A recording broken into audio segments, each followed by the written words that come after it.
I'm selling my house in the Silicon Valley area, and it's going to get a lot of money. So do I really care about curb appeal?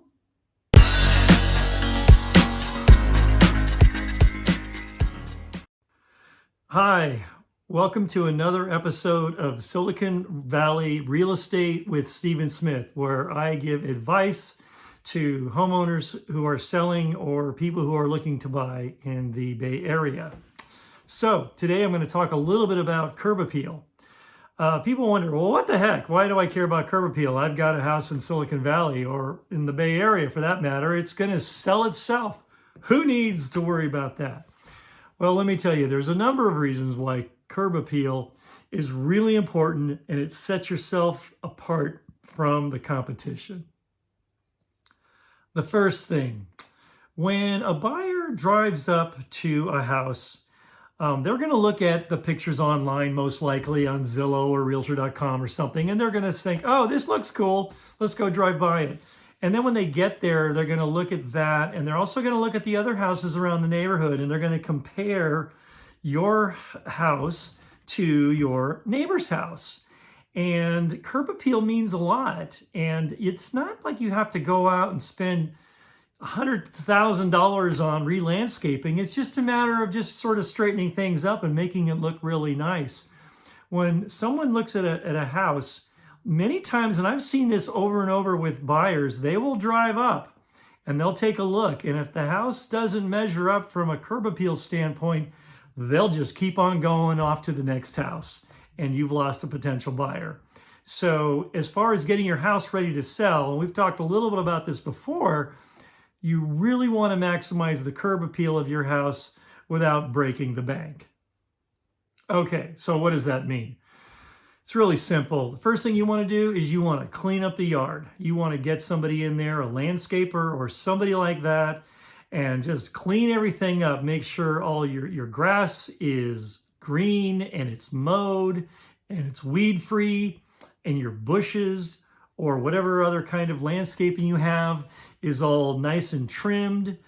You want to make sure that your house looks good too. So if you've got really crummy paint and it's peeling or faded or looks kind of not so great, paint is a huge thing.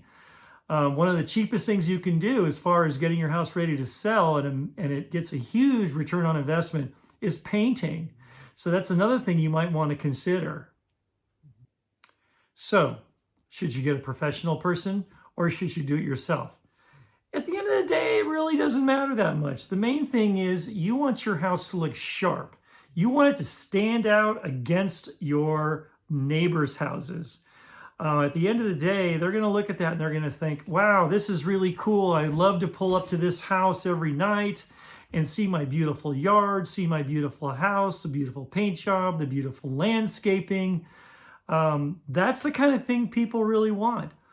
You know, people love turnkey houses. And what I mean by that is they want to be able to move in and just start living without having to do a lot of extra renovations. The more renovations they do, then the more they're thinking about how much cost there is involved and the lower they're going to make their offer. So you want to try to put your best foot forward. It's kind of like going on a job interview.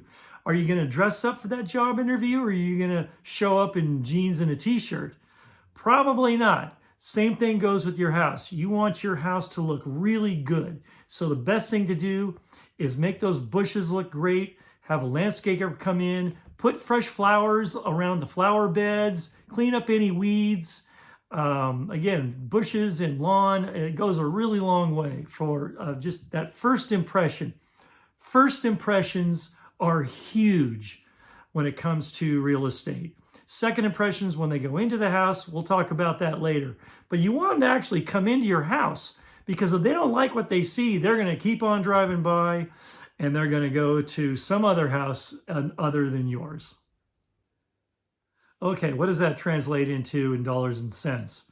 Well, it really depends on the neighborhood and things of that nature. Nevertheless, yes, houses in the Bay Area, and particularly in Silicon Valley, they're going to go for higher. And so, yeah, of course your house is going to sell. Eventually, all houses sell. It's just a matter of how much people are going to be willing to pay. So the better your house looks, especially from a first impression, then the better off you're going to be when it comes to competition. And believe me, there is competition. Even right now in the spring of 2022, yes, there's not a lot of inventory, and so houses are getting crazy prices. Nevertheless, you're still in competition. There's always another house that somebody else can buy. And in a normal market, it means even more than that. So it's important that you make your place stand out as best you can against all of your competitors in your neighborhood, in the city, in your zip code, and even in other areas. Because people don't always look at just one area. They might look at, say, the Silicon Valley South or West or North, or maybe they'll even go outside the valley and go to Tri-Valley or South County or maybe somewhere else. So it's something to consider when you're actually getting your house ready to sell. Well, that wraps it up for another episode of Real Estate with Stephen Smith.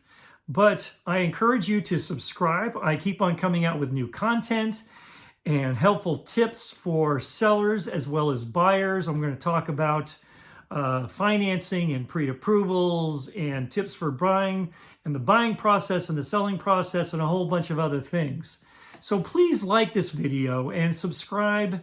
And my contact information is going to be on the bottom as well as the end of this video. And if you're thinking about selling in the Silicon Valley or Bay Area, please reach out to me. Or if you have questions or comments, leave a comment down below or give me a call or email. I'd be glad to hear from you. And until then, this is the end of another episode, and I will talk to you again soon. Thanks for watching.